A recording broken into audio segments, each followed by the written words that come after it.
안녕하세요. 오늘 저희가 함께 좀 깊이 들여다볼 자료는요. 장상환 경상국립대 명예교수님의 칼럼 여러 편입니다. 이게 보니까 한국 사회의 정치 교착 상태, 또 점점 심해지는 경제 불평등, 그리고 지방 소멸 위기까지. 이 문제들이 사실은 다 연결되어 있다는 거예요. 네, 맞습니다. 그 연결고리를 찾아내고 이게 왜 자꾸 반복되는지, 그 뿌리가 뭔지 파고드는 글들이죠. 네.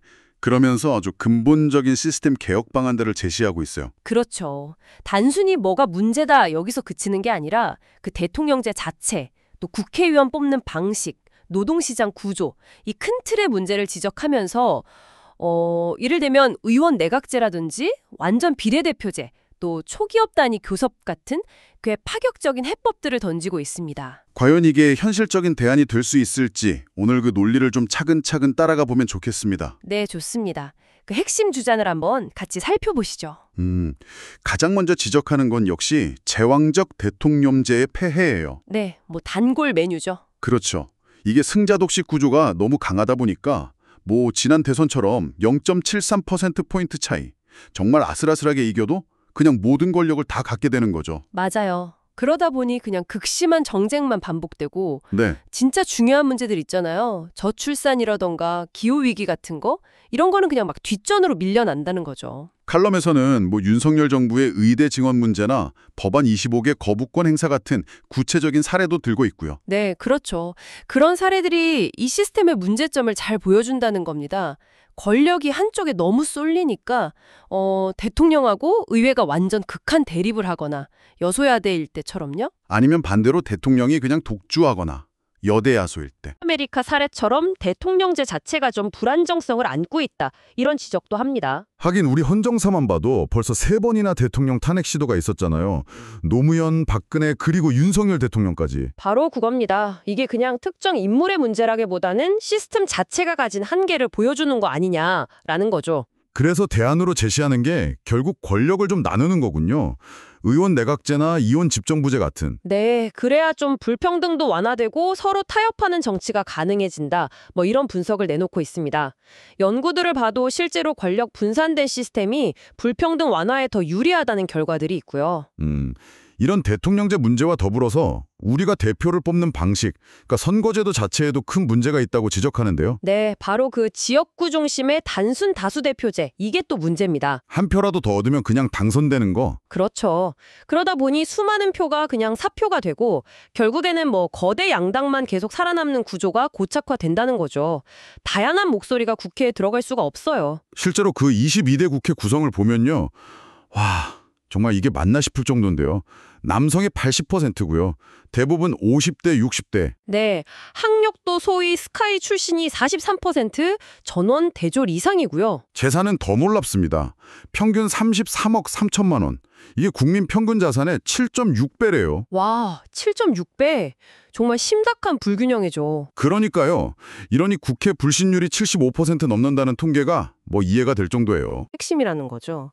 그래서 비례대표제를 강화하려고 시도는 했었잖아요. 했었죠. 근데 결과는 네, 2020년, 2024년 총선 때 보셨듯이 거대 양당이 위성정당이라는 꼼수를 써서 사실상 제도를 그냥 무력화시켜버렸죠. 맞아요. 칼럼에서도 이 부분을 아주 강하게 비판하더라고요. 그래서 대안으로 독일식 연동형 비례대표제, 그러니까 정당 득표율만큼 거의 그대로 의석을 나눠 갖는 완전 비례대표제를 도입해야 한다고 주장합니다. 그리고 좀 더 직접 민주주의 요소를 강화해서 문제가 있는 국회의원은 유권자가 직접 물러나게 하는 국민 소환제 같은 것도 필요하다고 하고요. 자, 그럼 이제 정치 시스템 선거제도 개혁 얘기 다음에는요. 우리 사회의 또 다른 아주 깊은 균열이죠. 경제적 불평등, 특히 일자리 문제로 넘어가는데요. 이게 결국 지방 소멸 문제하고도 직결된다는 거죠. 네, 그 연결고리를 아주 중요하게 봅니다. 이게 따로 떨어진 문제가 아니라는 거예요. 2024년 기준으로 비정규직 비율이 38%가 넘고 또 정규직 임금의 66% 수준밖에 못 받는 현실. 임금 격차가 너무 크죠. 네, 그리고 노조 조직률은 13%밖에 안 되고 단체협약 적용률도 15%가 채 안 되거든요. 이 모든 게 현재 기업별 교섭 시스템이 오히려 격차를 더 키우고 있다는 분석입니다. 기업별로 하니까 대기업 정규직은 계속 조건이 좋아지는데 중소기업이나 비정규직은 따라가기 힘든 구조라는 거군요. 그렇죠. 그리고 이런 소위 괜찮은 일자리들이 대부분 수도권에 몰려 있잖아요. 그러니까 청년들이 일자리 찾아서 다 수도권으로 가는 거고 지방은 사람이 줄고 결국 저출산까지 심화되는 악순환이라는 겁니다. 실제로 소멸 고위험 지역 임금이 저위험 지역의 84% 수준밖에 안 된다는 통계도 있고요. 아, 그러니까 단순히 지방에 뭐 도로 깔고 건물 짓고 예산 쏟아붓는 걸로는 이게 해결이 안 된다는 거군요. 네, 한계가 명확하다는 거죠. 결국은 그 뿌리에 있는 일자리 불평등, 이걸 해소해야 한다는 겁니다. 그럼 구체적인 해법은 뭘까요? 칼럼에서 제안하는 건 이제 기업별이 아니라 산업별 혹은 지역별로 교섭하는 초기업 단위 단체 교섭, 이걸 제도화하자는 겁니다. 초기업 교섭이요? 네, 그래서 임금 격차를 좀 줄이자는 거죠. 흔히 말하는 상박하우, 그러니까 높은 임금 인상은 좀 자제하고 낮은 임금은 더 끌어올리는 일종의 연대 임금 정책을 펴자는 겁니다. 아하. 그리고 또 중요한 게 하청 노동자들, 이분들의 실질적인 교섭권을 보장하는 이른바 노란봉투법, 그러니까 노조법 2조 3조 개정안 통과도 필요하다고 하고요. 더 나아가서 특수고용직이나 플랫폼 노동자처럼 모든 일하는 사람에게 노동권을 확대 적용해야 한다고 주장합니다. 듣고 보니 오늘 살펴본 칼럼들은 결국 한국 사회의 여러 어려운 문제들이 정치 시스템, 선거제도, 노동시장 구조라는 아주 근본적이고 시스템적인 문제에 뿌리를 두고 있다. 이렇게 진단하는 거네요. 맞습니다.